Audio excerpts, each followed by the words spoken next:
Tripura athletics অ্যাসোসিয়েশনের কার্যনির্বাহী পরিষদের এক বৈঠক বৃহস্পতিবার অনুষ্ঠিত হয় রানীরবাজার প্লে সেন্টার মাঠে। উপস্থিত ছিলেন রাজ্যের পর্যটন মন্ত্রী তথা ত্রিপুরা অ্যাথলেটিক্স অ্যাসোসিয়েশনের সভাপতি সুশান্ত চৌধুরী।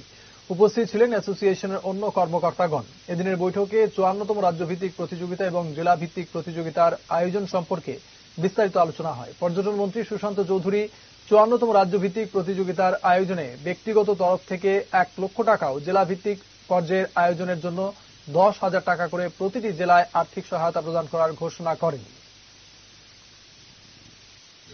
স্বাভাবিকভাবেই বিস্তারিত এখানে আলোচনা করা যায়। দীর্ঘদিন ধরে অ্যাথলেটিক্সের যে স্টেট মিট সেটা বন্ধ হয়ে যাচ্ছে। 2019 সালে এখানে অনুষ্ঠিত হয়েছিল রানীবাজার বিদ্যামন্দির।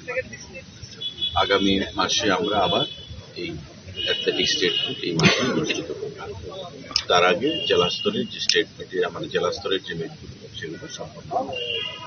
আজকে আমাদের পরিচয় পর্ব হয়েছে। প্রত্যেকে যারা এখানে বিভিন্ন পদাধিকারীরা এসেছেন, ত্রিপুরা অ্যাথলেটিক্স অ্যাসোসিয়েশনের সাথে যারা যুক্ত, আমাদের পুকুরায় সাহেব আছে, আমাদের স্বপন সাহা সাহেব আছে।